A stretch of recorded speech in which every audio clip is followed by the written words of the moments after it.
Donald Trump tells his supporters in New Hampshire not to vote. He says Viktor Orban is the most powerful leader of Turkey. He meant Hungary. He acted out a fantasy, Donald Trump did on stage, of physically assaulting President Biden. And Donald Trump was surprised that the U.S., when spelled out, looks like the word us. On stage, he said, did anybody ever realize that before? And Trump was only getting started with that. Also, Donald Trump stepped outside to find people chanting, lock him up. Indeed. Midas Touch, meanwhile, busted Donald Trump in a violation of the gag order on Friday imposed on him by Judge Engoron in the New York civil fraud trial. Trump was ordered to remove a post threatening the judge's law clerk back on October 3rd when Donald Trump spent 2.5 days during the first week in trial in attendance. Trump did remove the offending post on his social media platform, but he didn't remove the threatening post from his campaign website, which remained up for 17 days. Midas Touch busted him. In fact, MidasTouch.com editor-in-chief Ron Filipkowski found it, wrote an exclusive story on Trump's violation, and Trump was held in violation of the gag order by Judge Engoron. Trump was sanctioned, and Trump was told that the next violation would be met with immediate imprisonment. Special thanks to everyone who supported our editorial team through our Patreon at patreon.com/MidasTouch. I think you can see the results right there of supporting independent journalism. Also, more information is coming to light about an incident involving Donald Trump sharing American nuclear submarine secrets with an Australian billionaire pal of his named Anthony Pratt, who Donald Trump is now saying barely knew him. Red-haired weirdo is what Donald Trump's calling him on social media. The fact that Trump has already resorted to name-calling Pratt, calling him a red-haired weirdo, who is a witness to special counsel Jack Smith's prosecution involving Donald Trump's theft of national defense information, should actually tell you that, if anything, what Donald Trump told Pratt is far worse than is even being reported right now. Also, Australia's 60 Minutes obtained secret audio recordings of Anthony Pratt, where Pratt brags about his transactional relationship with Donald Trump and what a strategic investment it was for him as a foreign national to heap money on Trump and in places like Mar-a-Lago and praise Donald Trump, who Pratt likens to the Mafia in these secret audio recordings.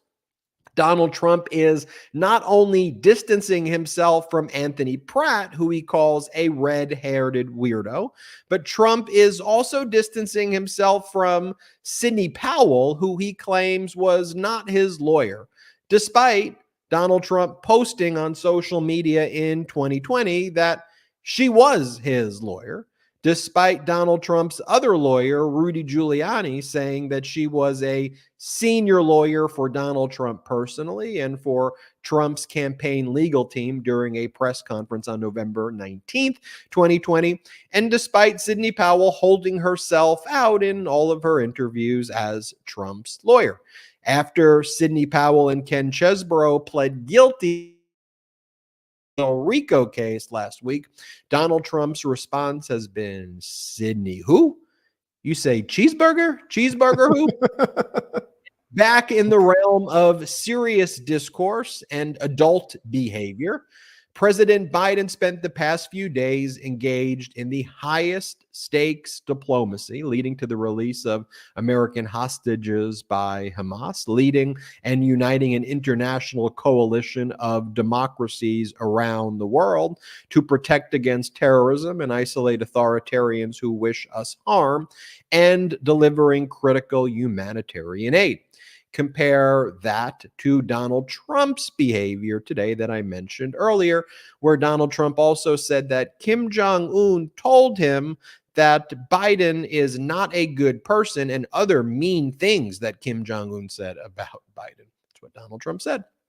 Finally, let's get an update on the chaos going on in the MAGA Republican Party in the House of Representatives, where rather than make a deal with Democrats in the interest of all Americans, no, why would they do that? The MAGA Republican candidates for Speaker of the House each spent the weekend dialing Donald Trump and telling him how much they love him and that they are his biggest fan and they like him better than the other person running for Speaker of the House. Folks, the GOP is dead. It's broken. It's done. It is now MAGA. That's it. It's a wrap. And this is the Midas Touch podcast, and we send our very best here on the Midas Touch Network, our podcast, and from all of our contributors to one of our contributors, Michael Cohen, who is preparing to testify in the New York Attorney General's civil fraud trial on Tuesday. Michael Cohen, we wish you all the best. Courageous indeed, Michael Cohen. Unlike Donald Trump, who ran away and dismissed a case that Donald Trump filed against Cohen when Cohen noticed Trump's deposition, Michael Cohen showing up. That is right, Ben. And Jordy once again on break. I think Jordy will finally be back on Thursday. Everybody misses Jordy. Jordy goes on very long vacations, but we love him, so we allow it. It's all good. Don't worry about it. No, we all miss Jordy. Shout out to Michael Cohen. If you're listening to this on Tuesday on our audio podcast, the Midas Touch podcast. And by the way, I want everybody who is watching this right now on YouTube to go and make sure that you are subscribed to the Midas Touch podcast on YouTube, on audio. And for that matter, if you look at the description of this podcast episode, you will see all of the podcasts on the Midas Touch Network. Go through one by one, see which ones you like, subscribe, add them to Apple or Spotify or Pocket Casts or whatever you use. One recommendation to you and a programming note for folks that are listening to this on Tuesday and for folks that aren't listening to this on Tuesday. But Tuesday, after Michael Cohen gives his testimony, that is when we are going to do Political Beatdown. And so we will have the exclusive scoop from what happened in the courtroom directly from Michael Cohen. You will hear it right here on the Midas Touch Network YouTube channel first. So be sure to check in for the exact timing on that on Tuesday. Ben, you know, I'm starting to get, I'm detecting a pattern here with Trump. And it's a pattern that we've seen now for years and years and years. Anthony Pratt, who? Red-haired weirdo. Who? Just some red-haired weirdo. I know some redhead. I don't know who that is. Sidney Powell, who? My lawyer? Did something I say make you think that she was my? I don't know how that could have gotten confused. I don't know, Sidney Powell. She was never mine. She was just kind of on her own. And you know what? It almost makes it worse, right? It almost makes it worse if Donald Trump is legitimately trying to say to people like, you know what? I didn't even know this Anthony Pratt guy who's a member at Mar-a-Lago and paid all this money to me at Mar-a-Lago. I just told him the secrets. Just a random guy. It almost makes it worse that he's trying to make him out to be some random guy. But you know what? You know what we do here at the Midas Touch Network. We always come with the receipts, with the facts, with the documentation, and we are going to go through these clips and the facts with you today, and some of those same clips and facts that got Donald Trump into a whole lot of hot water last week with Judge Arthur Engoron in the New York civil fraud trial. Ben, I don't think Trump and Don Jr. and these MAGA, I don't think they like Midas Touch very much. I'm going to throw it out there. I don't think they're big fans of us right now. Well, they started attacking Midas Touch as soon as we broke the story, and they actually had the audacity to accuse us of a crime, and a peculiar one. They basically claimed that Midas Touch was giving Judge Engoron his orders, as though me, Brett, and Jordy and Philip Kowski are like, "Hey, Engoron, here's what you need to do, Engoron." I mean, it's so utterly absurd. And here's the thing: everything they say is a lie. And I mean, to your point, Brett, I would almost respect it more if they just went all in on their fascism. Like, I would still call it out, obviously, and explain how dangerous it is. But the fact that they know how unpopular their beliefs are, that they constantly have to lie about it, tells you everything to know, that they're not only fascists, but they are the most cowardly bunch of all who engage in that conduct. Because look, if you want to overthrow our democracy, if you believe in trying to topple our government, MAGA Republicans, then just go out there and say it and let the American people decide if that is the way they want our country to be. But instead, you have to go and you have to say, oh, well, Biden's a Marxist communist and these are Marxist communists. And you know why they do that also, though? Because they know that their words will not be fact checked by most media. Most media will say, well, if we look at the literal words that they said, they just said this, and here's their words. And it's like, okay, are you an idiot though? Like, you realize what it is. You realize what it is that they are saying, why they are doing that, the import of their otherizing, how they're trying to paint Democrats out like cockroaches, and what the ramifications of that conduct is. Like, you are aware of that. You are aware that this is not some hypothetical theoretical thing that we're engaged in. This is our very freedom that is at stake right now. And these MAGA Republicans are telling us who they are. Listen to them carefully, but also look at the conduct that they are engaged in. And that's the thing. It's like Sidney Powell, you stated, was your lawyer. You have a post that said that. It says, I look forward to Mayor Giuliani spearheading the legal effort to defend our right to free and fair elections. Rudy Giuliani, Joseph DeGenova, Victoria Sunsing, Sidney Powell, and Jenna Ellis, a truly great team added to our other wonderful lawyers and representatives. So then when I have to have people MAGA-splain, she was never his lawyer. He claims that she was never his lawyer. We had MAGA people writing that to us also. And it just shows you, though, how he's able to get away with so much. It's that in addition to the media, when the media is not doing their jobs right, you know what happens just no matter what is the cult buys everything that Donald Trump and his MAGA influencers say, hook, line, and sinker. If I were them and I were being lied to on a day-by-day basis, at a certain point, I'd be like, could you just give me the facts? Could you just give me the truth? Why are you feeding me this BS? You're going to pretend that Sidney Powell wasn't your lawyer? I watched you. This from the perspective of a Trumper, right? I supported Sidney Powell. You had me rooting for her back in the day. The Kraken? The Kraken. I had a Kraken shirt. I had the Kraken posters. What are you talking about? And now the Kraken was all just for naught. That's what you're I'd be upset. I'd be upset a little bit, but they just don't care. And they double down on the lies like, you actually thought Sidney Powell was his lawyer? Real? Yes. And so did you until yesterday when Donald Trump said that he wasn't. Okay. I could go on this for hours, but this is the disconnect that we are dealing with these Trump cultists.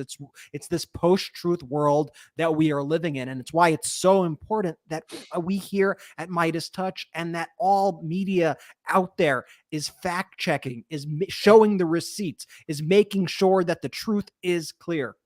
And that's why leadership is so important. You know, if you study the psychology of persuasion, right? Validators are so important. Right? You look to other leaders, you look to other people you trust, you look to news sources you trust as a validator. Is what I'm being sold accurate or not accurate, right? And that's where it is incumbent upon the media to do its job, but it is the total rudderless ship that is the Republican Party that's now the MAGA Republican Party, which we'll talk about a little later in the show, where if you want to become the Speaker of the House, you have to kiss Donald Trump's ring. If you are a leader, knowing that you're a validator and people look to you as well, people who are busy, people who are not thinking about politics all the time. I get people are busy. We are living in difficult times. We are living in times that are filled with war and chaos, and we rely on leaders who are supposed to give us accurate information and data. And sometimes it's hard to speak to people and explain what the root causes are and sources are and to break things down. Sometimes it's complicated to do that versus what MAGA Republicans do, that they just basically say, it's an invasion. It's an invasion on our board. Invasion. Versus it's a little more complicated and complex than that. There are geopolitical ramifications of things that are taking place. There are asylum seekers. We have to respect people's dignity. We also, of course, do need strong borders, but there is a confluence of factors that we have to deal with, and we have to have adult solutions to difficult problems. And when you start going through and explaining that situation, right, if a individual who's just a snake oil salesman just goes, I alone can fix it, I can do it, they're Marxist communists, and then someone who's confused is looking to another validator. So they look to Fox, or they look to someone like a Tom Emmer, or they look to someone like a Kevin McCarthy, who shouldn't be leaders, but they look to people like this, right? And now a Tom Emmer, who was someone who previously called out Donald Trump, had to literally kiss Trump's ring, had to put on his wall in his office photos of Donald Trump and have the media walk in to show that there are photos on the wall. And then Donald Trump gloating at the groveling by Emmer and goes, well, if he wasn't a big fan of mine, he told me he's my biggest fan right now. And so I understand the complexity, but here's what we promise at the Midas Touch Network is we're going to give you the data. We're going to give you the evidence. I'm going to show you the video clips. We're going to show you the documents. We're going to show you the posts. And then I'm going to give you a little bit of my opinion. And I'm okay if ultimately, after you see all of the things that I've said, if our opinions deviate from each other, that's fine. We can disagree and have very civil disagreements. But what I don't want to disagree over is fundamental facts. Was Sidney Powell at one point in time Donald Trump's lawyers? Well, according to Donald Trump, yes. According to Rudy Giuliani, yes. Did Donald Trump have a close relationship with Anthony Pratt, the Australian billionaire? He was not just a red-haired weirdo to Donald Trump. He was someone who possibly gave Donald Trump millions of dollars in terms of Mar-a-Lago memberships and other benefits. Were they close? There's video of them being close together where Donald Trump says, this is somebody who is the most powerful man in Australia. So we have the tapes, and we'll go through the tapes and we'll show you these things because, folks, what this election has always been shaping out to be, and what will increasingly become more into focus, I think, for all Americans, and we need your help to be messengers and to share this, is that this is about two visions for America. Are we a democracy? Do we care about civil discourse? Do we care about compassionate discourse? Do we truly care about our Constitution? Do we care about our freedoms? And what's being proposed by President Biden, Democrats, and a pro-democracy movement that, frankly, I welcome real conservative voices into this movement, not MAGA, real conservative. I'm willing to disagree and have arguments and come up with compromise. Independents, people not affiliated with political parties, Democrats, progressives, liberals, let's all join together. And fundamentally, we are a democracy. And here is what the Constitution says. And it's not just some performative, we're going to dress up and wear a United States of American flag outfit that has Donald Trump with a six-pack abs. No, we're going to actually do things. And then what you have shaping up is to not just be this dystopian fascist vision of the United States, but like a really kind of weird and incompetent one as well mixed together. So let's show you what happened in New Hampshire. This is our Exhibit A. I'll show you Exhibit B, C, D in this episode. But let's start off with Exhibit A, and let's do this like we're presenting to a jury. So Exhibit A is the New Hampshire event. And I want to start off with the New Hampshire event by just showing you what happened when Donald Trump arrived while protesters chanted, lock him up, and watch how Trump's advance team hurriedly rushes the press inside. Play this clip.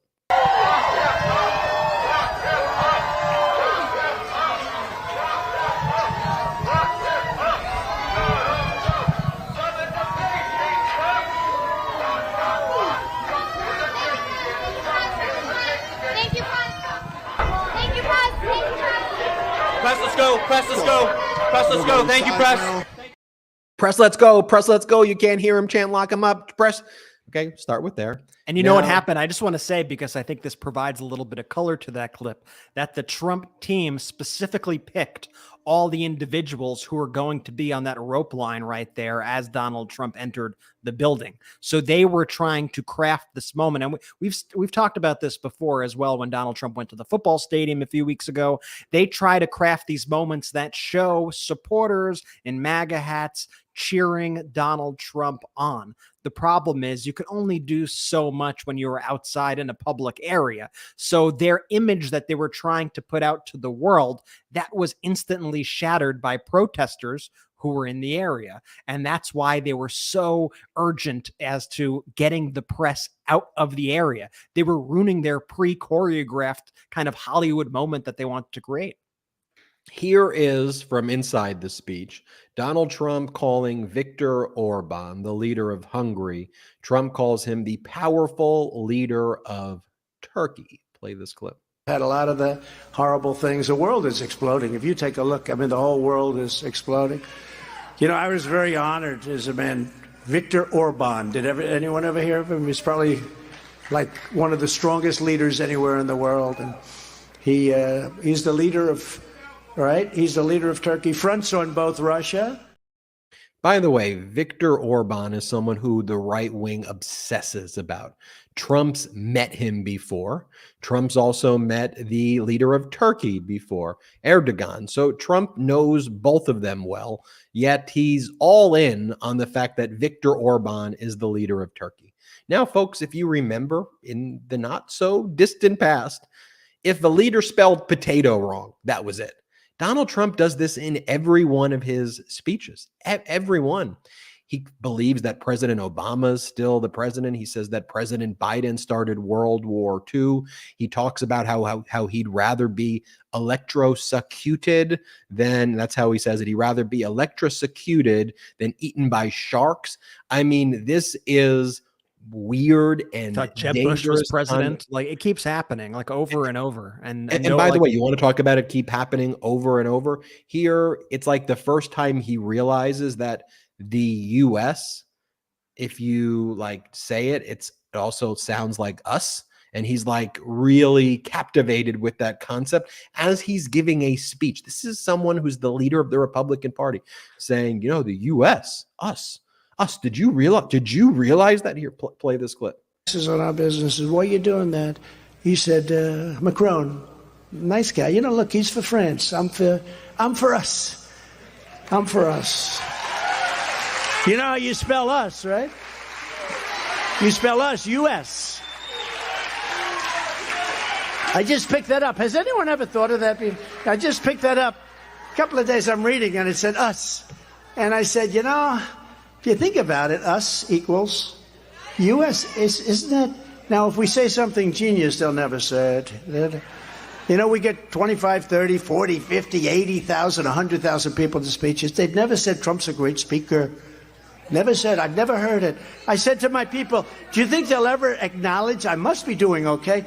Except I'm a very handsome person, so I guess a lot of you want to sit. They want to sit and look at me because I'm so, like a beauty pageant. What? What? Huh? What? He said, I just picked that up, that the U.S.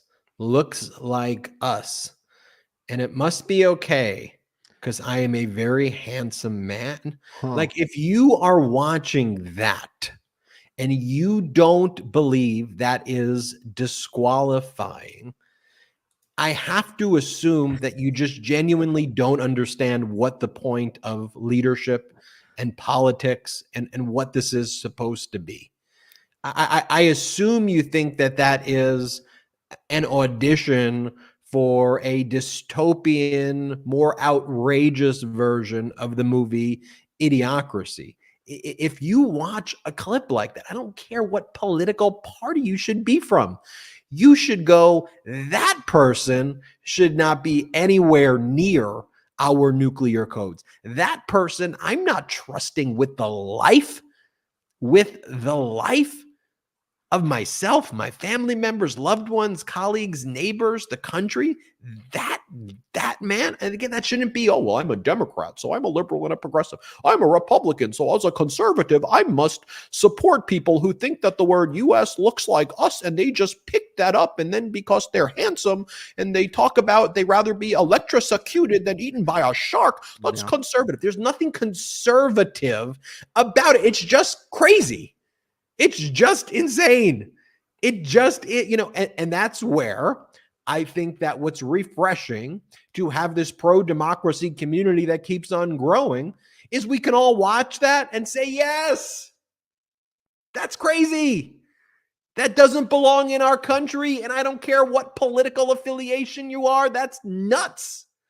And that's what we're going to keep on calling out here at the Midas Touch Network. We've got a lot more clips I want to show you. And again, I want to remind everybody about our Patreon, patreon.com/Midas Touch. You see the results of our Patreon. You see Donald Trump attacking our independent journalism here, as is Don Jr. So you know it's effective. patreon.com/Midas Touch. We've got a great after show where we're going to show some of the older Midas Touch videos that we did back in 2020, where we pointed out that Donald Trump's conduct and his propaganda is akin to authoritarianism. I'll show you the videos we did back from 2020. Also, we're going to be doing our meetup where you can meet me, Brett, and Jordy on our Patreon exclusive Zoom chat. We're doing the announcement today, so you'll see the date and time. It's going to be in the next week or so. It's actually going to be early next week. You'll get the message about that. I'm so excited to meet you. We've got a lot more to talk about, though, a lot more topics we're going over. This is the Midas Touch podcast. We will be right back. Did you know that poor sleep can cause weight gain, mood issues, poor mental health, and lower productivity? Sleep is the foundation of our mental and physical health and performance in our days.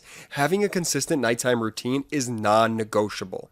I know in my own life, when I don't get enough sleep, not only am I irritable and grouchy, but my performance, be it in work or life in general, just greatly suffers.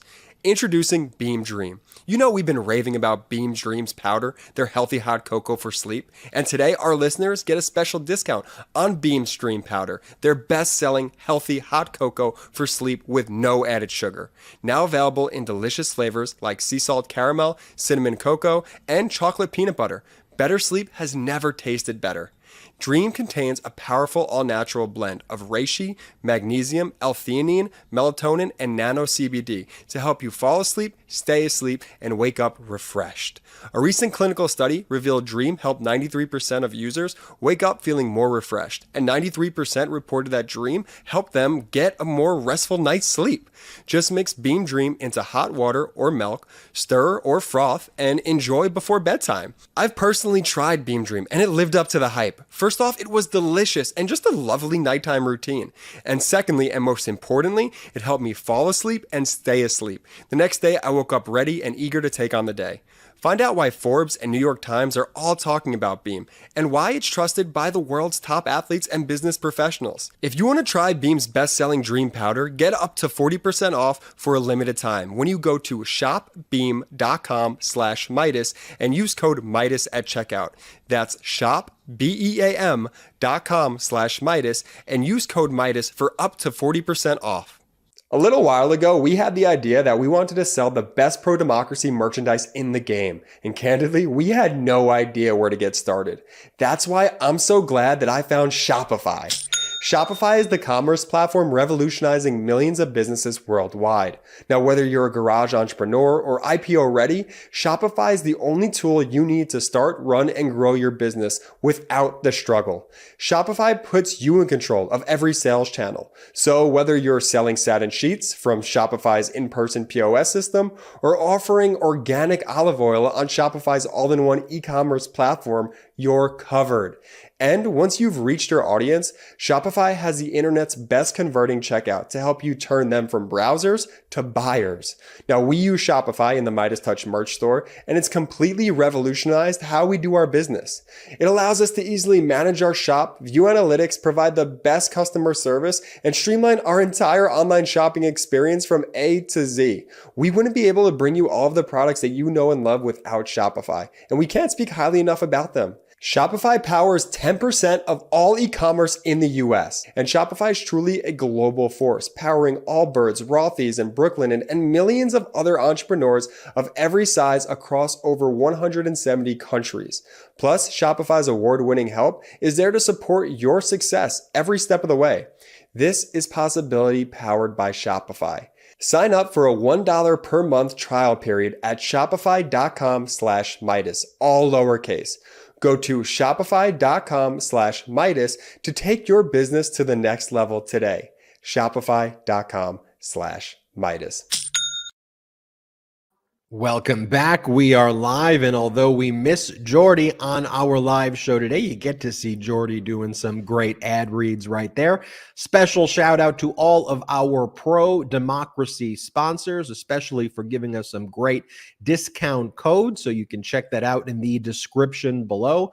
Where we last left off, we were talking about Donald Trump's dystopian, weird, dangerous, incompetent speech in New Hampshire. Let's keep showing you this dystopian vision and what dangers are being foreshadowed in this speech. And as I said, this should not be a political party thing. This should be just an American thing.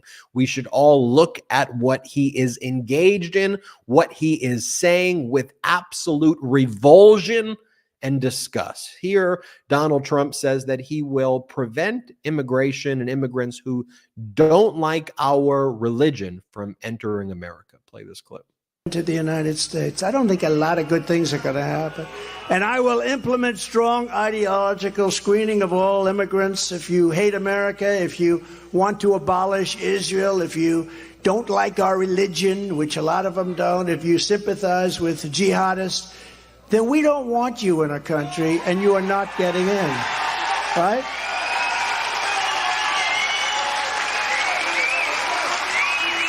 We don't want you. Get out of here. You're fired. I mean, it's the stupidest freaking thing in the world to watch that. I mean, when you watch that, if you don't like our religion, you're fired. Get out of there. You're fired. What are you?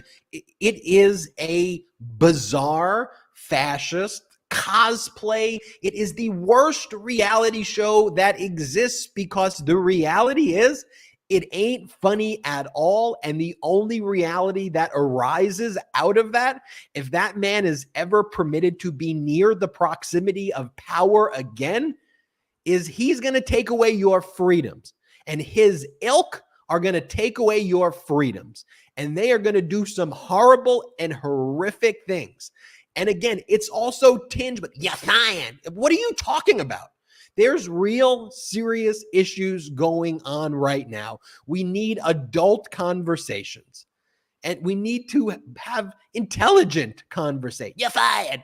Okay, what in the world has the Republican Party become they're like, yes, that is what we want. That we're looking for somebody who says, if you don't like our religion, you're fired. Or somebody who attacks judges. Here's Donald Trump attacking Judge Engoron and calling him a radical left Trump-hating judge. Play this clip.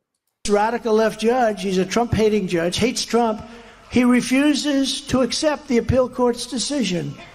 So the case should be dropped immediately. It's amazing. So we have a judge that's out of control, and he's totally afraid of Peekaboo James. He's totally afraid of her. He's intimidated by her. And she convinced him that Mar-a-Lago, which is probably the most valuable home anywhere in the United States, probably by far. No, it's not probably by far even close to the most valuable home in the United States. Lie. And by the way, I don't know if you heard it, but there was someone, when he mentioned Judge Engoron, did you hear, who said, kick his ass? Yeah. Someone said, because that is what these rallies are. These are hate rallies when he calls New York Attorney General Letitia James that he uses other words as ways to not say a racist word, but to... It is a racist word, though. Like, it is a racist word. Like, it is a racist word. And every single day on his social media network and during his rallies, Donald Trump is spewing racial epithets, and nobody comments like it's like a weird thing or an offensive thing. Could you imagine if President Biden or Barack Obama or any other Democrat every single day used racist terms to describe their political opponents? Can you imagine what the uproar would be? And Donald Trump does it not once, which would be horrific enough. He does it every single day by design to disparage a prosecutor who is trying to follow the law and hold him accountable. And Ben, I didn't hear the Judge Engoron, the person in the crowd, until this time with my headphones in, but it really shows you too the nature of his threats. And it reminds me of all of these filings too that Donald Trump's attorneys make in his various cases where they basically go, why Donald Trump should have a right to threaten his the judges. Donald Trump should have a right to threaten witnesses. What if his supporters take it a certain way? That's not Donald Trump's fault. He knows damn well, because he is in the room with these people as they react in real time to his threats against the judges, against the prosecutors, and against the witnesses. What was the group called that sent us an email right before we went live? PolitiFact. They sent us an email. We'll see what they end up doing, but this group PolitiFact sent us an email saying that they want to try to fact like a hit piece on us over Ron Filipkowski's 27 things that Trump will do if he's elected. And one of the things that Filipkowski said is that he will have DOJ subpoena local DAs and their staff and remove them from office if he determines that they are failing to do their job to his satisfaction.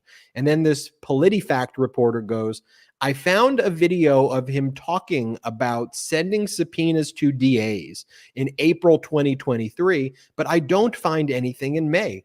Also, I don't hear Trump bluntly stating he will remove them from office. If you have a statement from May or something that shows he would fire the DAs, please forward by Tuesday at noon. Thanks, Amy. They tell you they're going to write a hit piece on you. And I went back and I looked at it, and Donald Trump calls the DAs Marxist barbarians and says that he is going to have the DOJ basically go after them and calls them Marxist barbarians. He calls them criminals too. He says they're engaged in criminal behavior and that he's going to issue subpoenas against them and that he's going to have his Department of Justice deal with the issue with the DAs. And so this individual goes through a fact checker. They're a fact checker. They go, he doesn't bluntly, he calls them criminal Marxist barbarians and says he's going to sick the DOJ on them. And you're going to fact check us and Ron Filipkowski. That is how you're spending your time. Not saying red alert, red alert. He's calling DAs Marxist barbarians because they are appropriately investigating him for crimes. Yeah, let's go after Midas Touch. It is but look, I responded, Ben. I said, you know what? I said, listen, I'm very busy. I don't have time to be part of your PolitiFact research team, but here's another article saying the same exact thing. Here's the video clip. The video clip is on our website. If you actually read the article, here's the link to our website. And maybe now you could do your job. And you're going to go through this 27 lists of things, which are horrifying things, by the way, that Donald Trump has promised he will do if reelected. And I recommend everybody check out this article too. 27 insane things Trump said he will do in a second term. That's available to read right now on MidasTouch.com. And to go through the 27 things and try to nitpick one of the 27 to try to gatekeep, I guess, that you're the real fact checkers and that no one else is allowed. What are we doing here? Okay? Marxist barbarian criminals. And you don't want to highlight that. And by the way, one of the problematic things, right, is then PolitiFact is cited by the MAGAs, where we do a story where we expose Donald Trump, right? Trump attacks us. And then the MAGAs use PolitiFact or one of these other stupid fact checks. And they're like, see, even PolitiFact says it's not accurate. It empowers the clear and present threat. Someone says PolitiFact is a reputable source. Yes, maybe. However, look what they're doing in this case, okay? Look how they're parsing words. Because you may say that it's a reputable source, and that's what they want you to say, and I'm sure they do a lot of great work, right? I'm sure they do. I'm not going to denigrate the work they do overall, but if they're coming at this statement, this list of 27 things that Donald Trump is going to do in his second term, and they're going to try to parse language like this, then you have to wonder what their real motivation is and what they're actually threatened by, because they should be fact-checking Donald Trump calling out these DAs as being Marxist radical criminals. They should be calling out Donald Trump calling these DAs barbarians, saying he's going to sick the Justice Department on them, saying that he is going to completely obliterate the district attorneys and all the prosecutors. Like, he's saying these things. So if you're going through and you're trying to parse this language, and then you give me like a noon deadline the day later and say, if you don't write this, I'm going to say that you lied. Like, listen, I'm not going to do the research for you, but I did actually. I sent them links to multiple articles backing up the thing. But I'm like, listen, you're the fact checker people, right? So could you just do your own article? I'm sure you have a team. I'm very busy here. I don't know why you're coming to me, but everything is literally linked in the article to the statements that he makes. I don't really know what else that you want here, but it seems like you have other motivations. I'm curious to see what they end up writing. I provided so much proof to that one statement, and I wish they would read through the other 26 statements in addition to that, because they are really horrifying things that people really need to be alerted about as to what Donald Trump is planning beyond the bluster, beyond the you fire, beyond all that BS, the actual policies of what he wants to implement. Let me just tell you, everybody, like, if Donald Trump were to win another election in this country, it is the end of America as we know it. Like, we have to accept that fact, and everybody out there needs to understand the stakes, and we can't be being wishy-washy about it. We need to tell it how it is and how important that this election coming up is. Unequivocally, point blank, need to make it clear. Well, literally, Donald Trump stated that I did nothing wrong. So where are you getting here? This is Donald Trump on classified documents saying, he goes, I did nothing wrong. My boxes were secure, is what he says, which is false.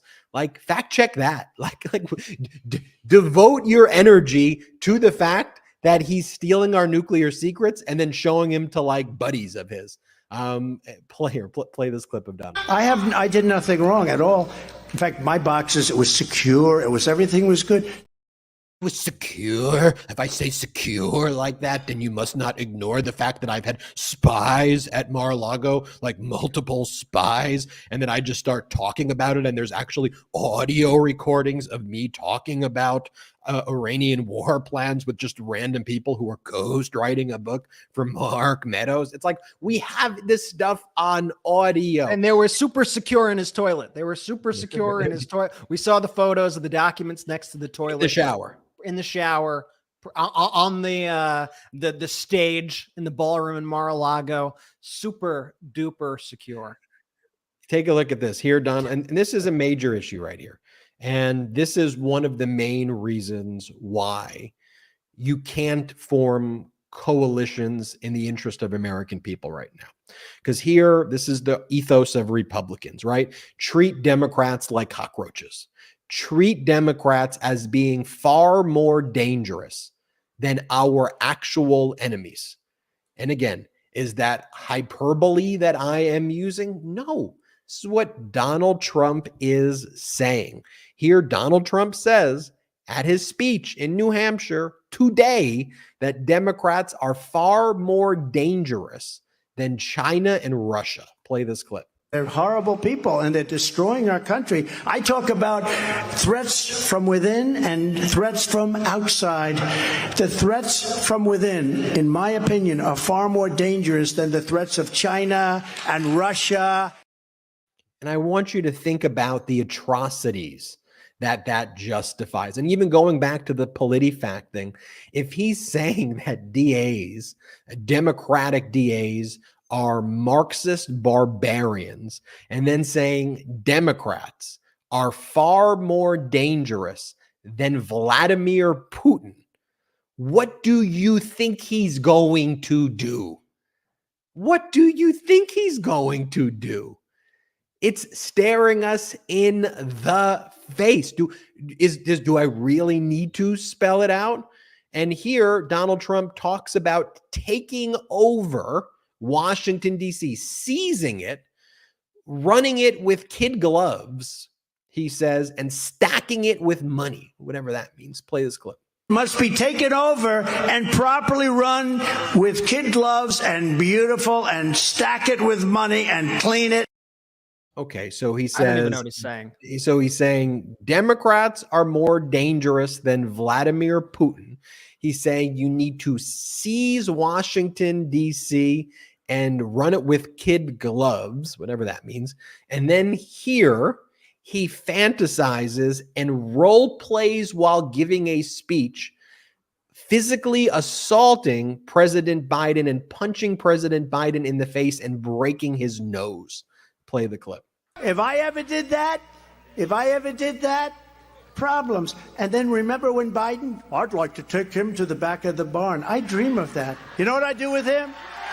Oh, I dream of it.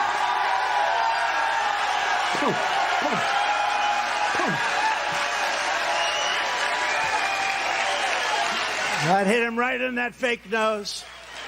That fake nose. They'd have plastic lying all over the floor. But I don't want to say that. Again, focus on what he is saying, the import of it. He's giving a speech where he's acting out, physically assaulting President Biden. And what we're all just supposed to accept that that's just what the Republican Party has become. We're all supposed to just be like, well, that's just Trump being Trump. No, I refuse. You refuse, who watch this, to sit back and say that that is normal. I refuse to be complacent when that is taking place. And I am going to spend every day, every hour of every day from now until that election doing everything I can to spread the news about the reality of this threat. That is what we have to do. That is what we are called upon to do in this critical moment where that is taking place. Oh, by the way, he just reveals more confidential information, this time about Iran while he's giving a speech. And by the way, a top national security expert who spoke with MidasTouch.com, and yes, Ron Filipkowski, who got another great scoop, said that Trump is either revealing a classified air defense system, what you're about to watch, or that we had human intelligence placed high in the Iranian government who tipped us off in time to move our soldiers away from the target area. Watch this. When I did something to Iran and they shot missiles, well, those are typically very accurate missiles, but did you notice every single one of them missed, right? I wonder why they missed. I wonder why they missed. They went at a certain base that we had, a lot of people in that base, but they all landed a little outside the base. I wonder why. Someday you're going to think about that. Then you're going to think about, did we know they weren't going to hit the base too? But they didn't hit us. They needed some kind of reply, I guess, but they didn't hit us. Horrible stuff right there. I want to show you this as well. Here, Donald Trump is telling his supporters, don't worry about voting. You don't need to worry about voting. Here, play this clip. Set to go, but then we had a little election that went astray. So we have to be careful. You got to get out there and you got to watch those voters. You don't have to vote. Don't worry about voting. The voting, we got plenty of votes. You got to watch election night. You know, it used to be election day, election night. Now it's election month. Now it's election period. Some of these things go on for 53 days. It's terrible. We want to bring it back. By the way, it was Republicans who were some of the biggest proponents of mail-in ballots when it supported them in order to reach out to senior voters who had previously voted. The mail-in concept was championed by them. And now they don't like it because they're Fuhrer, because their cult leader all of a sudden, doesn't trust it, doesn't believe it. But there's Donald Trump's message to his voters, which is don't worry about voting. That is what they are saying. It's a bold strategy, Ben. Let's see how it works out for him. And we're going to compare this to President Biden's diplomacy and President Biden's highest stakes diplomacy. Here, Donald Trump claiming that he had a conversation it was a conversation recently. I don't know when this conversation took place, but he spoke with Kim Jong-un, and Kim Jong-un told Donald Trump that he thinks that President Biden is something so bad that Trump can't even share it with the audience. This is what Kim Jong-un said, everybody, because now if you're a Republican, Un's our friend. They think these people, it's wild. If you're a Republican, you went from tear down the wall, Mr. Gorbachev, to Kim Jong-un's your freaking buddy. Kim Jong-un, please say nice things about me, please. Your team right now is Kim Jong-un and Vladimir Putin Republicans. That's your crew. And you could be like, well, we don't support that. Well, when you kiss Donald Trump's ass and he says things like that, and Trump's your leader, what do you think you are? What team do you think you're on? It'd be like the Lakers, with LeBron James being like, we're not, LeBron. LeBron's on our team, but like we're not really the Lakers. It's like you're the Lakers. LeBron's on your team. You play for LA. You're the Lakers. You play for the Lakers. You therefore are. You're the Republican Party. Donald Trump's your captain. He supports Kim Jong-un and Vladimir Putin. That's your team. You have a choice. You don't have to be on that team. In fact, the American people would like you to be on the team of America's allies and democracy. But you're afraid. Anyway, play this clip of Trump saying that Kim Jong-un's word is really important here, everybody. Kim Jong-un. Happening, and it never would have happened with Putin, or it wouldn't have happened. President Xi would have never done it. Kim Jong-un of North Korea has tremendous nuclear capability. Everybody felt safe when I was president. I got along with him. You would have had a nuclear war if crooked Hillary was there. You would have had a nuclear war, the likes of which you've never seen. And by the way, he's getting very anxious again. He thinks Biden is a total, I won't tell you the word he used, but a very bad word. Just casually chatting with Kim Jong-un right now. And then threatening people that if it wasn't for him, there would have been a nuclear war, which is not the case at all.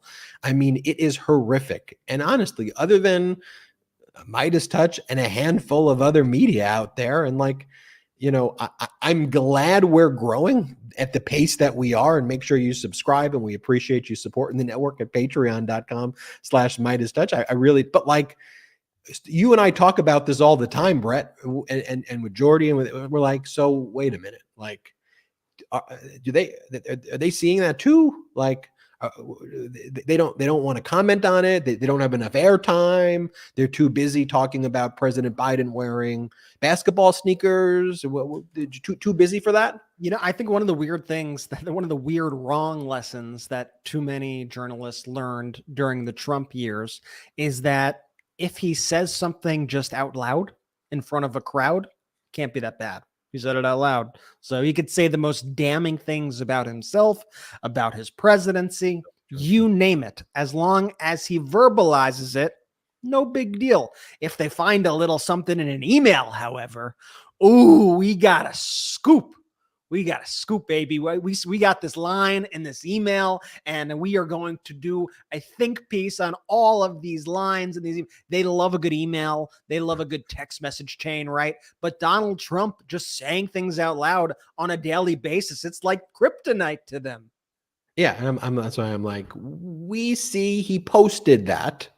Like, that needs to be buried in some email that's subpoenaed before that becomes a story that you can cover. Really? Like, he just wrote it. He just said it. That's a crime. That's fascism. He's threatening the destruction of our democracy. Not important for you. Not front page, second page, third page. Bury it on page B18. Oh, okay.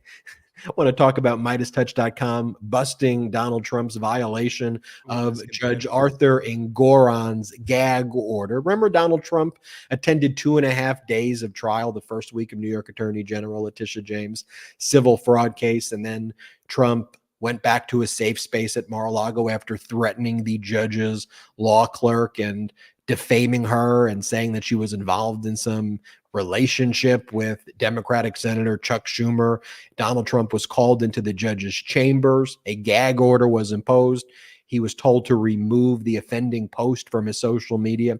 He did remove it from his social media platform, but Ron Filipkowski from MidasTouch.com found that Donald Trump had not removed it from his campaign website. It was on for 17 days. And I think it was sent to the listserv as well of all of the most radical extremists who are the ones that we know time and time again are threatening people. And Donald Trump just left it up. And then Trump's lawyer, Christopher Kise, when our story became a major national story and Judge Engoron learned about it and called out Donald Trump's lawyers for an explanation and why shouldn't Donald Trump be immediately in prison. Christopher Kise was like, oh, that's just a campaign.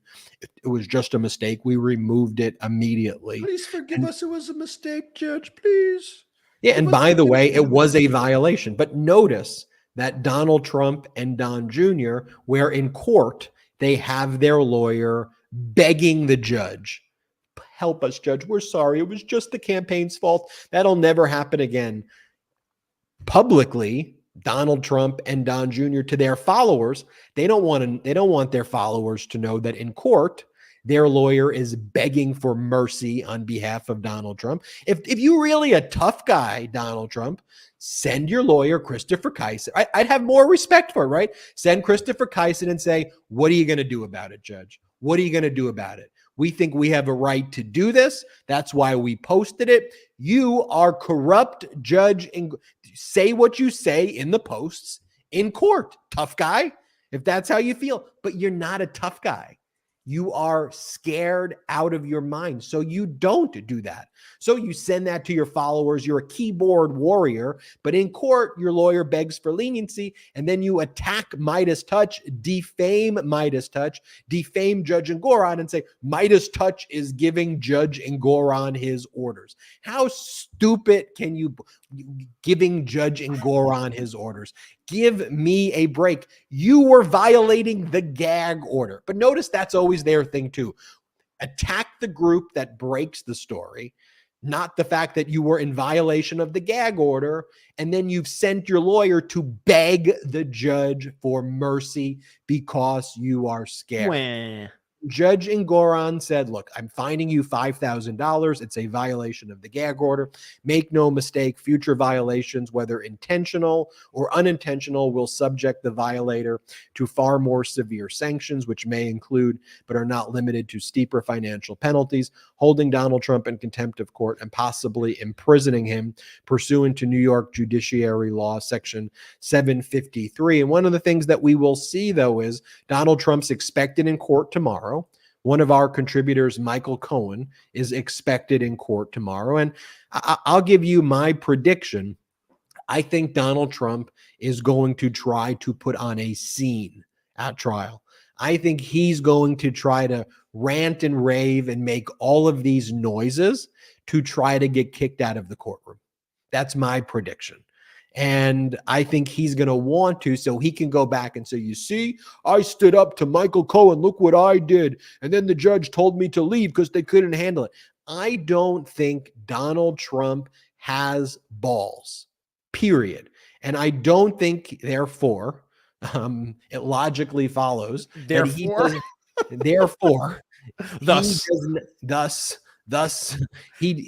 I don't think he's going to testify. I think he is going to say witch hunt, whatever he's going to try to do. And I think Trump's going to try to avoid testifying. I think he's too scared. He's too pathetic. His deposition already is so utterly devastating. I just don't think that he has it in. Look at E. Jean Carroll. Remember how tough he said he was? And remember Alina Habba? She's like, I'm going to go in there. Alina Habba didn't do a single witness.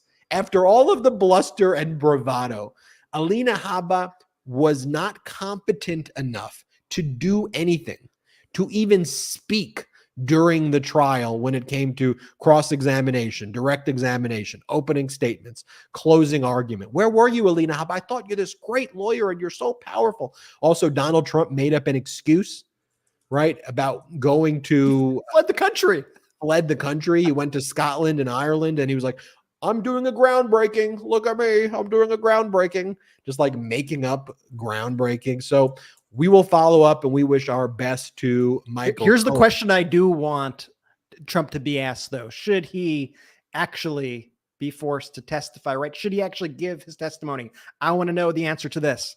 Mr. Trump, how much is the value of that space that Midas Touch occupies in your head?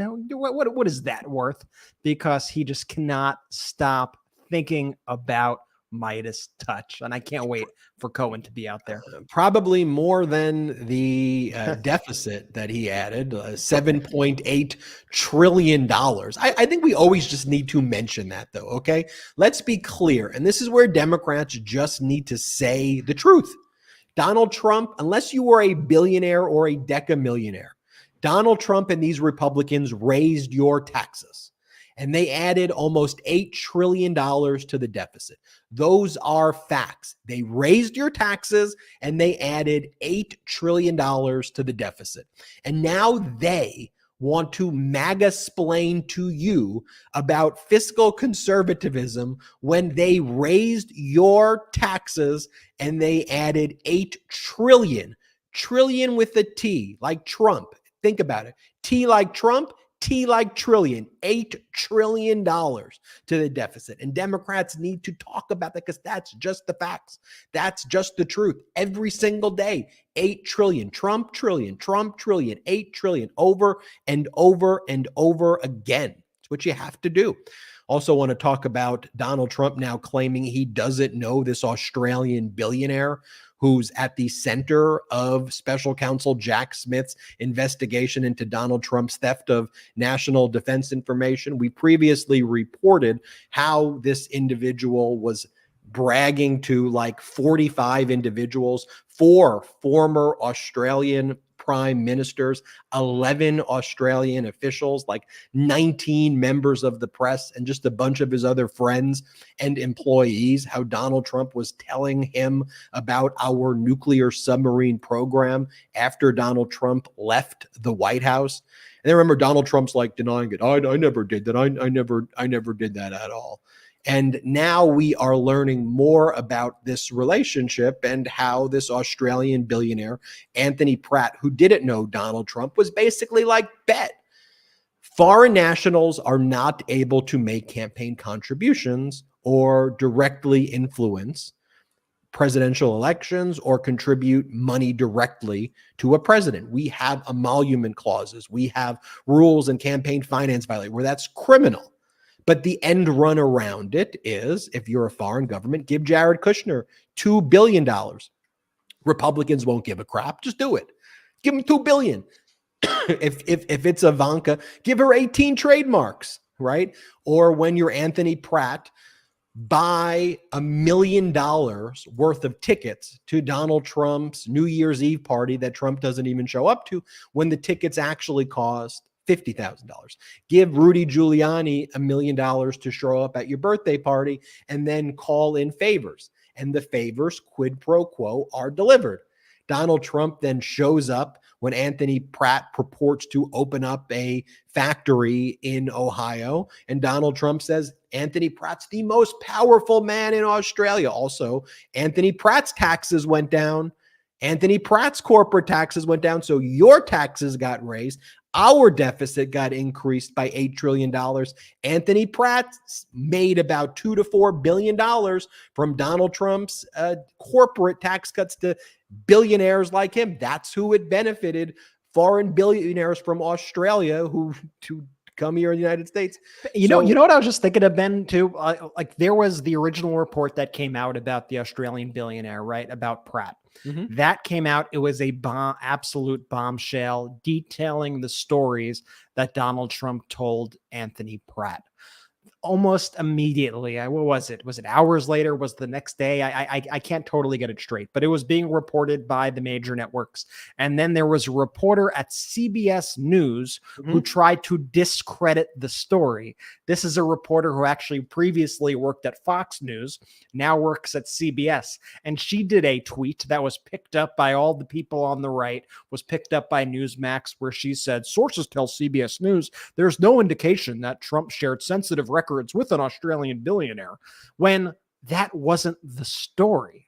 The story wasn't that he handed out documents to this guy. The story is that he verbally would share sensitive details about U.S. nuclear secrets. And so the CBS reporter, who was recently came from Fox, her name is Catherine Herridge, she did this post in order to try to cover for Donald Trump. And I think that's one of the weirdest kind of moments throughout this whole saga as well, discussing something that wasn't even at the core of the argument of the story, that what actually occurred here. But we have the recordings that actually shine new light on the situation with the Australian billionaire. They did a great piece in 60 Minutes in Australia on Anthony Pratt, where they revealed some of these new recordings about Donald Trump, which has caused Donald Trump to get enraged and to say that he didn't really know the guy and to say that he's just some red-haired weirdo. That's what sparked all of this. And we will play it for you right after this quick commercial break. We'll be right back. Don't you dare go anywhere. Did you know that your temperature at night can have one of the greatest impacts on your sleep quality? If you wake up too hot or too cold, I highly recommend that you check out Miracle Made's bed sheets. Inspired by NASA, Miracle Made uses silver-infused fabrics and makes temperature-regulating bedding so you can sleep at that perfect temperature all night long.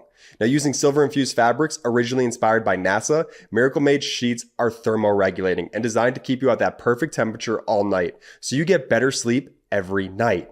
These sheets are infused with silver that prevent up to 99.7% of bacterial growth, leaving them to stay cleaner and fresh 3 times longer than other sheets. No more gross odors. Miracle sheets are luxuriously comfortable without the high price tag of other luxury brands and feel as nice, if not nicer, than the bed sheets used by some 5-star hotels. Stop sleeping on bacteria. Bacteria can clog your pores, causing breakouts and acne. Sleep clean with Miracle. Go to trymiracle.com/Midas to try Miracle Made sheets today. And whether you're buying them for yourself or as a gift for a loved one, if you order today, you can save over 40%. And if you use our promo code MIDAS at checkout, you'll get 3 free towels and save an extra 20%. Miracle is so confident in their product, it's backed with a 30-day money-back guarantee. So if you aren't 100% satisfied, you'll get a full refund. Upgrade your sleep with Miracle Made. Go to trymiracle.com/Midas and use the code Midas to claim your free 3-piece towel set and save over 40% off. Again, that's trymiracle.com/Midas to treat yourself. Thank you, Miracle Made, for sponsoring this. It's fall, which means you should be picking apples, not wedgies. Get yourself new underwear that'll take care of your whole fruit basket. That's Tommy John. When you wear Tommy John, you're that much more comfortable, so you can do everything better. Tommy John underwear and loungewear have dozens of comfort innovations, like breathable, lightweight, moisture-wicking fabric with 4 times the stretch of competing brands that keep you comfortable no matter what the season throws at you. With over 20 million pairs sold, 20 million, and thousands of 5-star reviews, guys across America love their Tommy Johns because there's no sticking or chafing. That's why Tommy John doesn't have customers, they have fanatics. One Tommy John fanatic raves, the most comfortable boxer briefs ever. There's no downside. Buy one pair, you'll never want to wear any other underwear again. Now, I love my Tommy Johns. They made me look and feel great. I am urging you, if you haven't tried Tommy Johns yet, go get yourself a pair immediately. Plus, you're always covered with Tommy John's best pair you'll ever wear, or it's free guarantee. Get 20% off your first order right now at TommyJohn.com/Midas. Save 20% at TommyJohn.com/Midas. That's TommyJohn.com/Midas. See site for details. Welcome back. We are live on the Midas Touch podcast. Now, Jordy may not be live with us tonight, but he is doing ads about underwear. So there you have everybody, so there you have It's almost like Jordy's kind of trapped in an alternative universe where he just reads his ads and he just can't get out. By the way, I'm so grateful for all of our incredible pro-democracy sponsors. And if you want to support our incredible pro-democracy sponsors and get some really cool stuff as well, go check out the description to this podcast. It has all the links with all the discounts for you. It really, really helps. And we are so grateful for their support.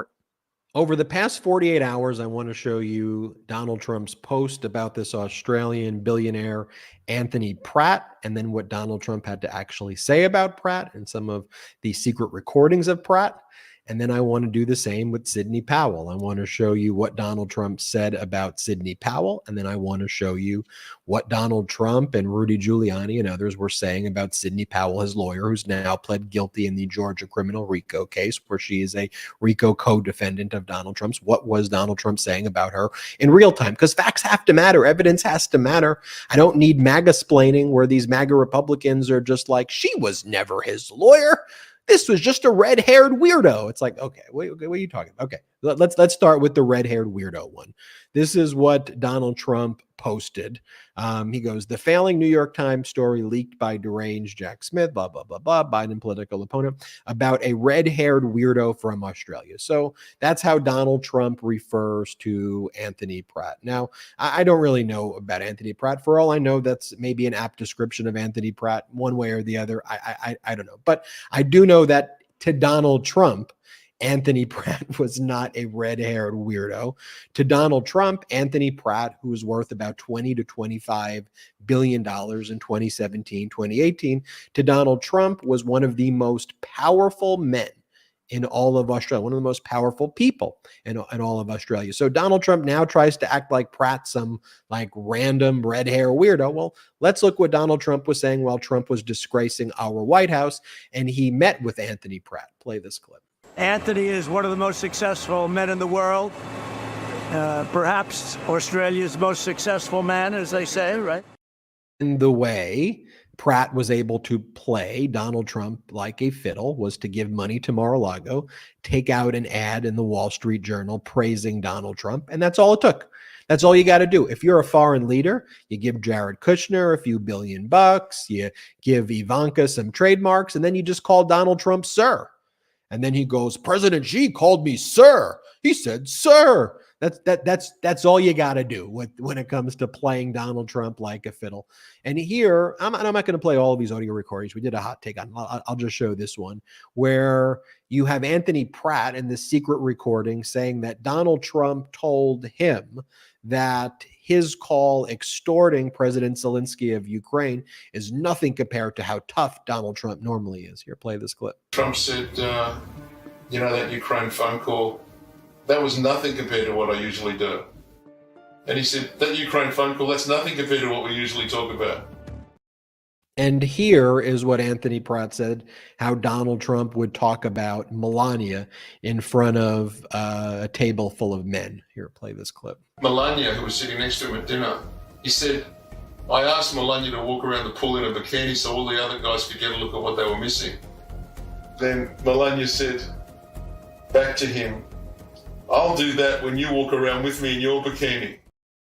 And here you have Pratt saying that Trump operates like the mafia. Play this clip. He knows exactly what to say and what not to say so that he avoids jail, but gets so close to it that it looks to everyone like he's breaking the law. Like he won't go up to someone and say, I want you to kill someone. He'll send someone to tell someone to kill someone.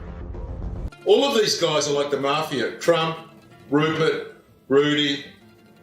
You want to be a customer, not a competitor.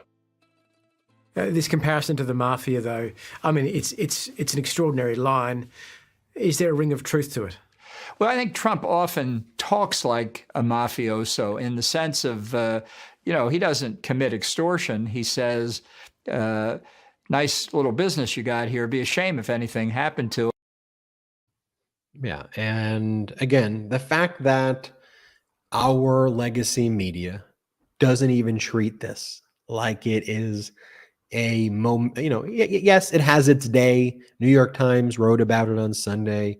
Australia did a 60 Minutes piece about it, but it's just Trump being Trump with the billionaires and you know how it is. I mean, that's how they treat it. It is so pathetic. Not here on the Midas Touch Network. I want to flag this as well because I think there's so much gets lost in the mix occasionally that I do want to bring up something that Jack Smith actually put in a recent filing a few weeks ago, which is highly relevant to the release of these recordings of Anthony Pratt. Jack Smith in this, I believe it was October 9th, the court filing in the classified documents case.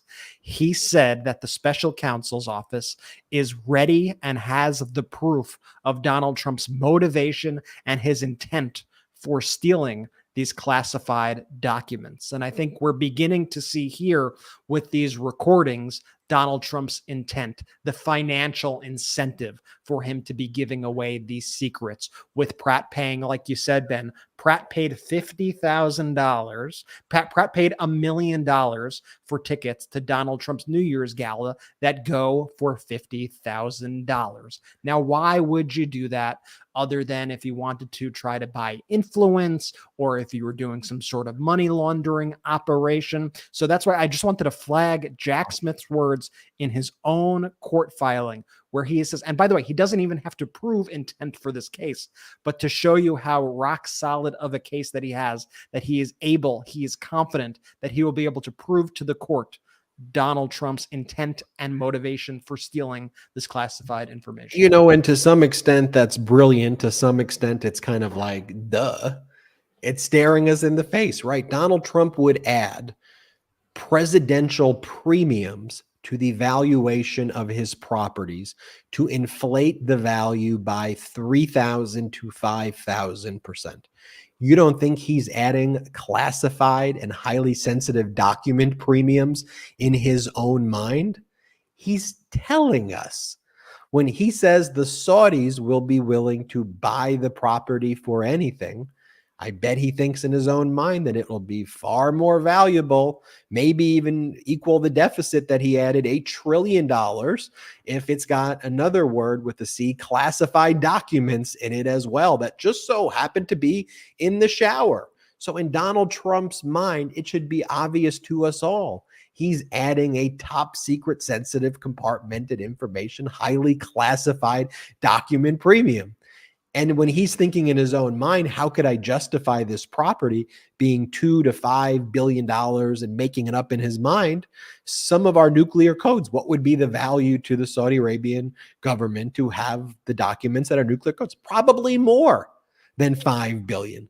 And you don't think that's how Donald Trump is thinking about this? That is exactly how he is thinking about it. It's exactly why he stole the documents.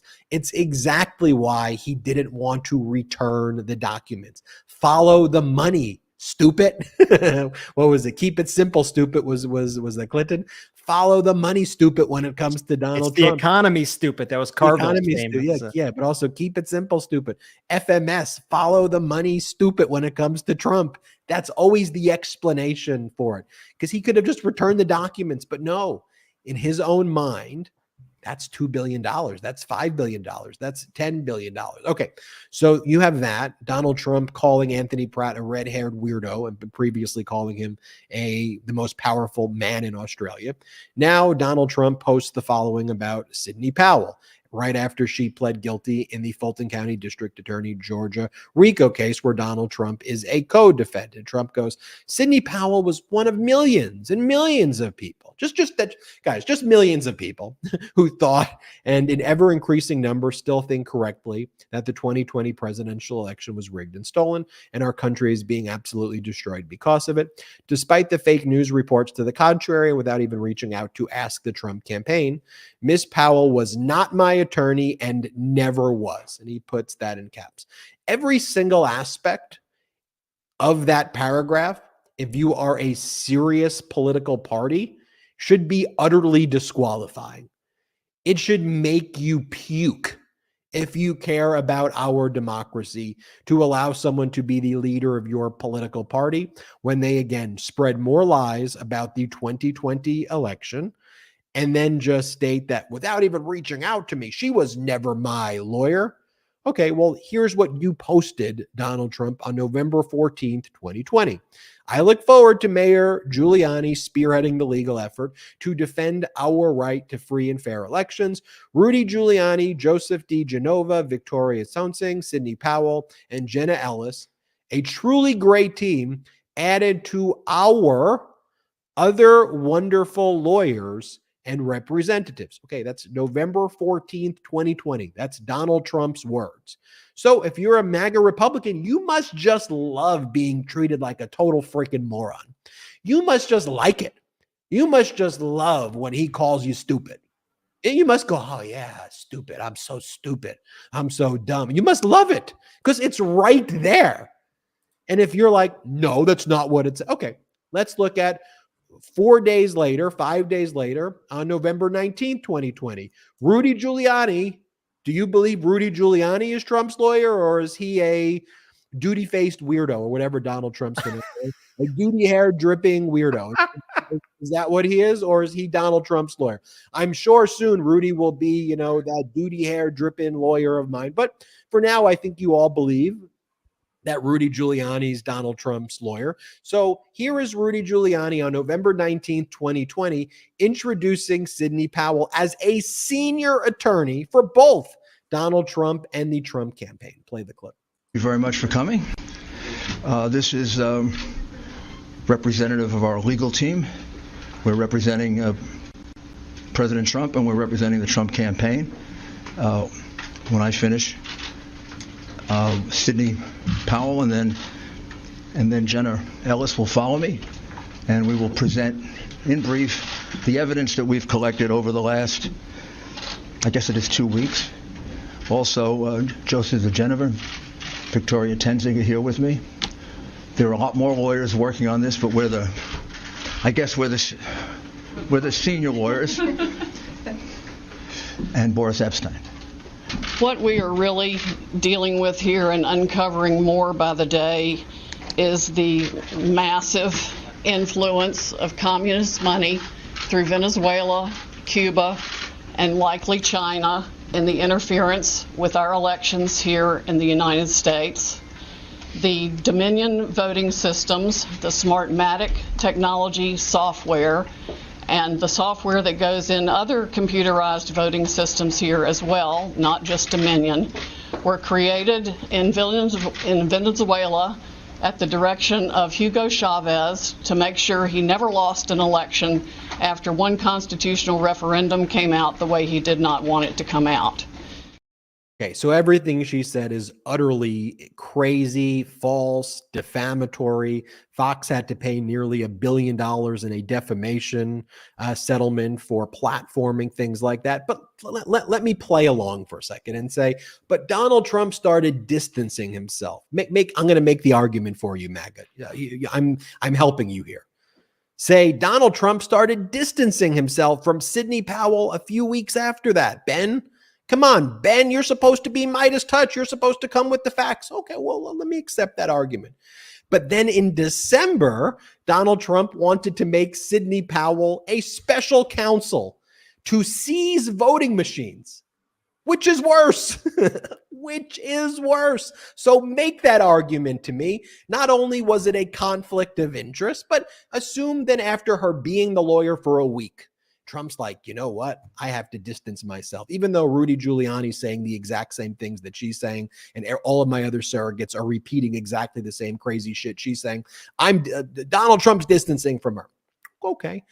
Then in December, he wants to make her a special counsel and give her more power than merely being a lawyer. He wants her to go out and start prosecuting political enemies and seizing voting machines. This is from the January 6th hearing. Trump asked Powell to be special counsel to oversee fake election fraud claims. And I wonder where's this info coming from? Ben, play the clip. As to promise the job of special counsel to now discredited former Trump campaign lawyer Sidney Powell at a late night meeting on December 18th? I know on Friday he had asked me to be special counsel to address the election issues and to collect evidence, and he was extremely frustrated with the lack of, I would call it, law enforcement by any of the government agencies that are supposed to act to protect the rule of law in our republic.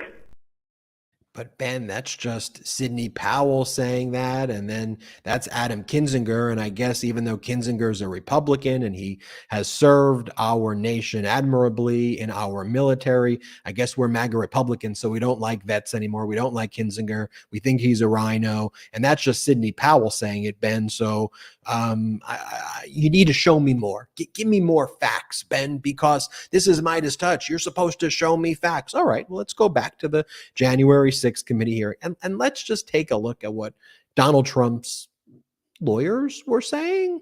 His other lawyers, or are they part of this cabal? Am I at Midas Touch retroactively ordering them to do things? Am I engaged in getting into the time-space continuum? Are we so influential at Midas Touch that we are actually going back in time with the time machine and telling Donald Trump's other lawyers to come up with this whole thing? Here, play this clip. The strong rejection of the Attorney General and the White House counsel of these claims did not stop the president from trying to press them in public.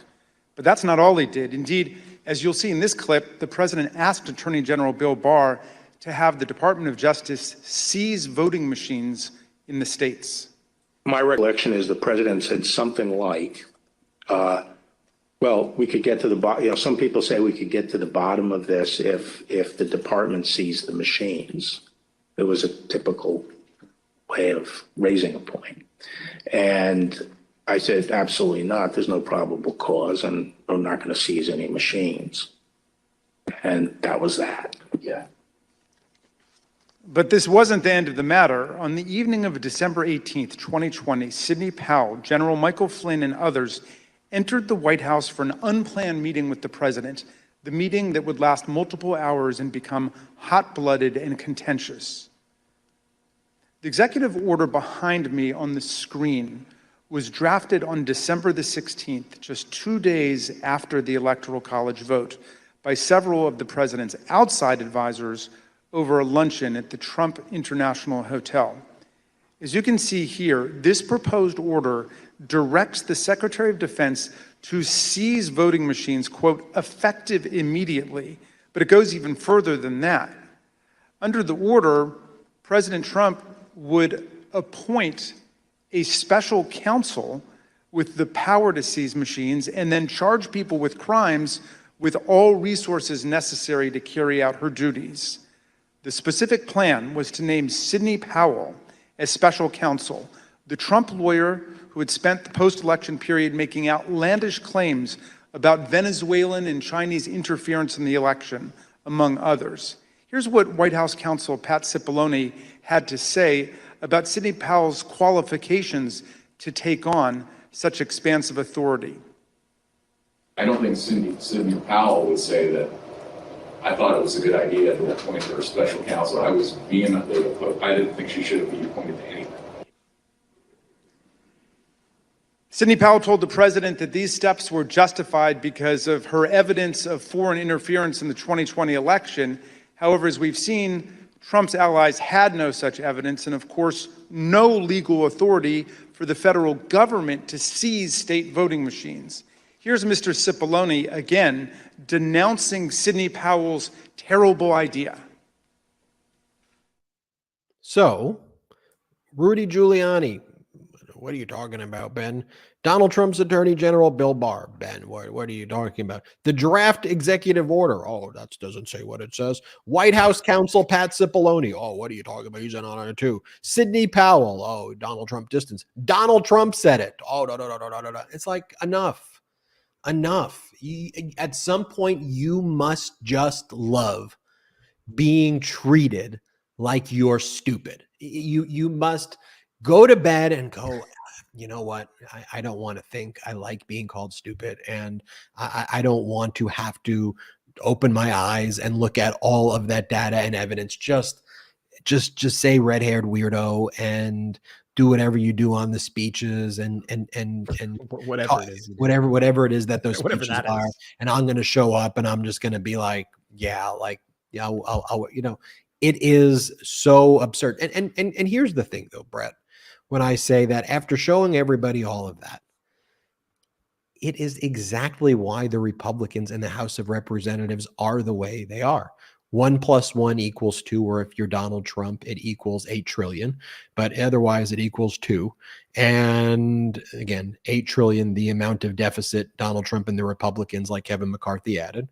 And then they're like, this is so embarrassing for us that we don't have a Speaker of the House. This is embarrassing. Where is this? This is, or the others are like, well, this is how democracy is being made. We show people how the sausage is made. No, this is what happens. Y'all are just a bunch of chaos agents at this point because you support Donald Trump and have zero principles. So it's all ego, no substance about what it is that you do.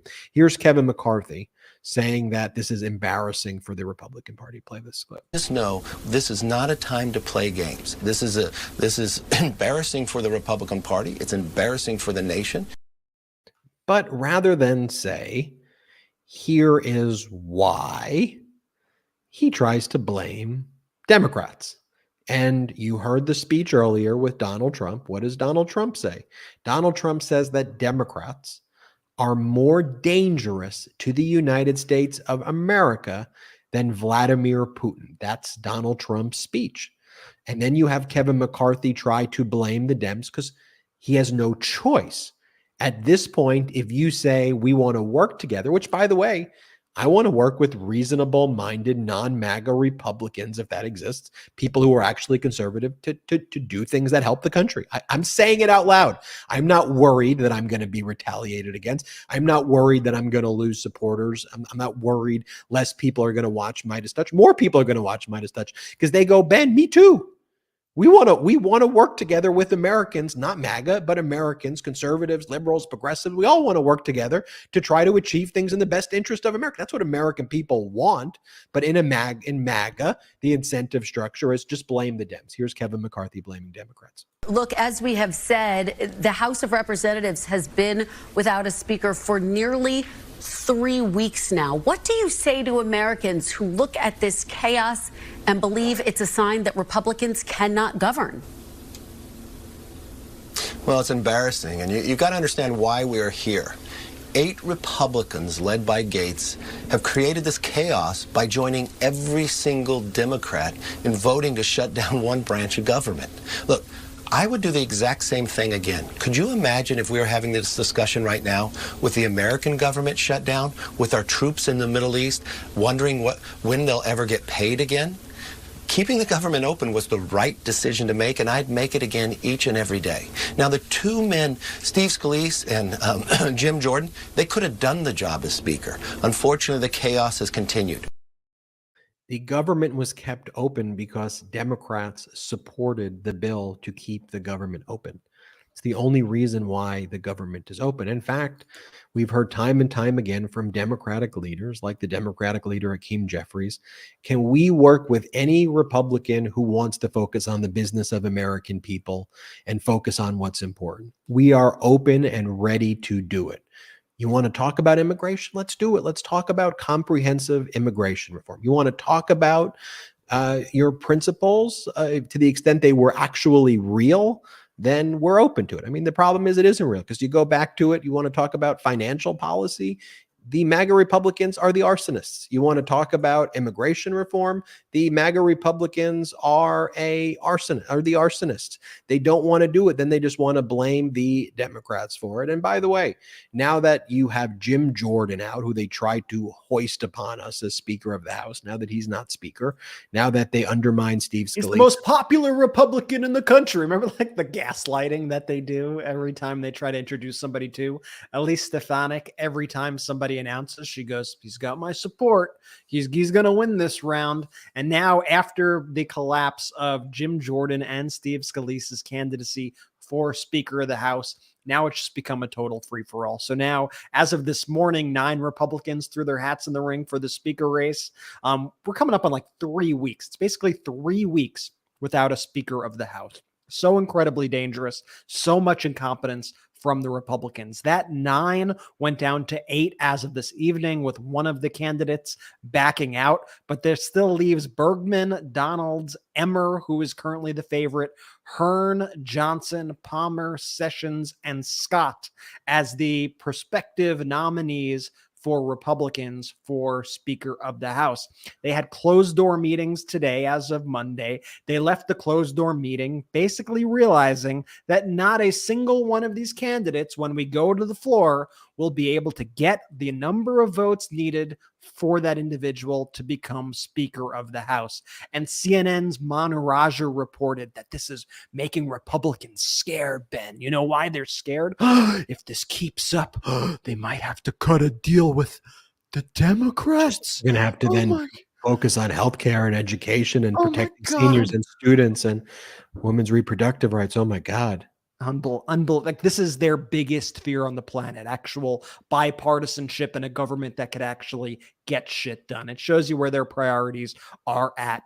Basically, all of these candidates voted to or expressed the need to overturn the results of the election. Yes, you could say Emmer didn't vote to overturn the results of the election in 2020, but he did sign on to that Texas amicus brief in order to try to throw out the votes in Pennsylvania. So to me, he's just as complicit as the rest of them. And Emmer, Ben, as you mentioned, he's been a more not as favorable guy to MAGA over the years. So speaking about what we're talking about with this cognitive dissonance of these MAGA Republicans, Emmer started off the day, and they're distributing now these dossiers on Emmer, all the MAGA Republicans with all this dirt on Emmer to try to take him down. You have Steve Bannon and his cohorts and all these MAGA Republicans online trying to take Emmer down.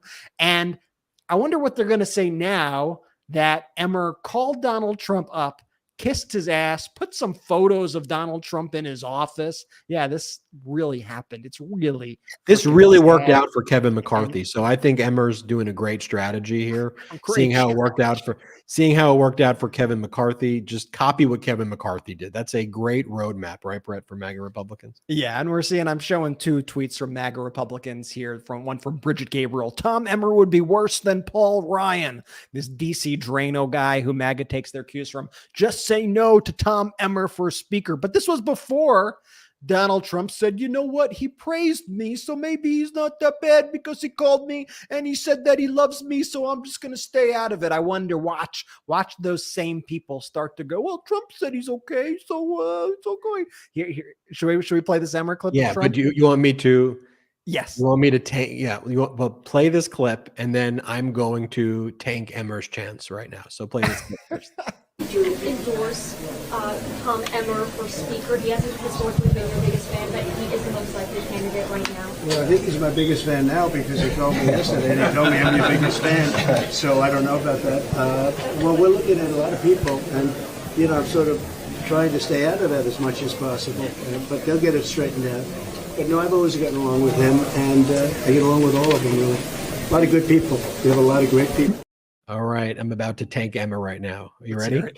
I'm okay, all you MAGA Republicans, out of everyone who's potentially could become Speaker of the House, Midas Touch is saying that we think Tom Emmer is probably your best choice of all of those people who are running right now. First, we like Hakeem Jeffries, of course, as our number 1. But if it had to be a Republican from this list of 8, Midas Touch, we're throwing our support behind Tom. Man, that's all we got.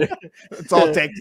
You say judges take orders from us. For all you know, Tom Emmer, Donald Trump, you're retweeting that judges take their orders from Midas Touch. We didn't want to say it, Ben, but I guess we could tell the audience now the real reason why Jordy's not here. He's in Tom Emmer's office. Jordy may be hanging out in the with message. Oh man, you can't do it better than that. But by the way, that's why, again, I just tell everybody, if you have the ability to support our independent journalism at patreon.com/Midas Touch, patreon.com/Midas Touch. As I said, Sending Jordan to Tom Emmer's office isn't cheap, you guys. not only are we living rent free in their head, but the amount of rent is equal to the deficit that MAGA Republicans have brought upon the country, $8 trillion. And Brett, finally, President Biden, a very busy weekend. Look, I know that MAGA Republicans want to try to undermine him at every opportunity. And he makes it increasingly difficult when he unites international coalitions, where he is bringing home hostages, and he is involved every day in the highest stakes diplomacy right now. And I think just doing an admirable job representing our country. And, I feel very proud to have America leading on the world stage again and not kissing up to Vladimir Putin and Kim Jong-un. I think about President Biden talking with democracies throughout the world and leading democracies, and I compare that to Donald Trump's, first year or so in office, where he invited all of the top Russian officials into the Oval Office, and they were just standing there and laughing and mocking our country. You have Donald Trump. It's just so, Brett, to your point, it's like, when the media goes, when he says it out loud, you don't think that's equal to an email. Like if he wrote in an email, Russia, if you are listening, hack into my political opponent's email accounts. If he put that in an email, would that be a big scoop? So the fact that he says, Russia, if you're listening, do that, and then invites the Russian officials into the Oval Office, like that connection for the, whoa, man. How'd you make that connection, Midas Touch? Open your eyes. Brett, tell us about President Biden. Maybe without mute, though, so people can hear. Unmuting would be an important thing for folks to hear me, but President Biden was engaged in a lot of diplomacy this weekend. Of course, tensions are high around the world, and Biden was speaking with our allies around the world. And one day on Sunday, Biden spoke to Israel's Netanyahu. He spoke to Pope Francis. He spoke to Trudeau in Canada. He spoke to Macron in France. He spoke to Germany's Schultz, Meloni in Italy, Sunak in Britain, making all the phone calls, trying to get all of our allies on the same page, trying to figure out the best way that we could support Israel, the best way that we could ensure that humanitarian aid is going to the folks that need it in Palestine. I think he's handling an incredibly difficult situation in a very nuanced, very competent way, actually showing how to lead. And it is a very complex situation, as everybody knows. And following these phone calls that he was making throughout the week, last week on Saturday, President Biden confirmed that humanitarian aid for Palestinian civilians had finally reached Gaza. He had cut a deal with Egyptian President al-Sisi and Israeli Prime Minister Netanyahu and the United Nations to make that happen. Last week, he secured the release of 2 American hostages in Gaza, and 2 other Israeli hostages were released today. We're hoping to see more and more hostages released. Like we said, this is a very high pressure situation, a very tense situation. I know a lot of people have a lot of feelings about this, but I think it's important that we lead in a nuanced way, we lead diplomatically, and that we have a steady hand on the wheel for a situation like this. And I think President Biden here is doing a great job. Something that kind of went under the radar, Ben, but I wanted to make sure that we mention in this episode of the Midas Touch podcast, Turkey has officially signed on the agreement to allow Sweden into NATO. So you see, as President Biden threatened NATO, as more and more reports come out about Trump wanting to withdraw from NATO. Trump threatens NATO. As Trump threatening NATO, Trump threatening to remove the U.S. from NATO and dissolve our alliances. You have President Biden working with world leaders to actually expand NATO at a time when Vladimir Putin thought that he could weaken this alliance. Vladimir Putin thought this was his opportunity to destroy NATO. And he thought during the Trump administration that he had an opportunity right there to kill it. And he thought also that if he got Trump in office one more time, that he would be able to finally put an end to NATO. But instead, Vladimir Putin attacks Ukraine. And what happens? NATO is stronger than ever. NATO is growing and is bigger than ever. Sweden will ultimately, when this is official, they will join Finland as the newest additions to the NATO alliance. And I think it is such a show of strength to have a diplomatic leader actually putting together the building blocks to make these alliances, which ensure global stability, which ensure the safety of our country and all of our allies, making them stronger, not weaker, leading by example, and bringing together an international coalition in ways, frankly, that we haven't seen in a very, very, very long time. So those are our international updates. Those are our diplomatic updates. And Ben, I think we covered a whole lot on this. Yeah, I think so. I am looking forward to Michael Cohen's testimony on Tuesday. And, we'll be bringing you all the updates on that. Like I said, make sure you subscribe to the audio podcast of the Midas Touch podcast. And for that matter, make sure you're subscribed to all of the podcasts on the Midas Touch Network. Links, as always, are in the description of this podcast episode. Ben, parting words. Parting words, the best day to get involved in registering to vote and making sure others who are voting for our democracy was yesterday. The next best day is today. The number one way you can help us out here at the Midas Touch Network is not only subscribing to our YouTube channel, not only subscribing to our audio podcast, but just telling one family member, friend, colleague, coworker, neighbor, just let everybody know about this unapologetically pro-democracy community. That's the best way that you can help out. Just spread the word and let's keep on growing and growing this community together. It is an honor for us to be a part of this community that you all created. There are so many communities out there that are focused on negativity and misogyny and just bad things. So to have an unapologetically pro-democracy community that values intelligence, that values our democracy and compassion and facts and evidence, I'm so grateful that you created this, and it's something I cherish each and every day. And I wake up so excited and enthusiastic to make these videos, to do these shows, and to be with each and every one of you every single day. So thank you, thank you, thank you. Now's the time, if you have the opportunity as well, to go to patreon.com/MidasTouch, patreon.com/MEIDAS TOUCH. You see the impact that this independent journalism is having. We are not funded by any outside investors. And just think about it. The impact, but also just from a raw numbers perspective, more people now watch Midas Touch on digital than watch CNN or Fox, thanks to your support. And that's with zero outside investors. And you see brick by brick how we are building this. Our editorial team at MidasTouch.com, they're breaking story after story, and that's thanks to you. It's the power of you. It's the power of community. So if you are a member of our Patreon already, share in the chat, share in the comments if you think it is worth it to those who are on the fence.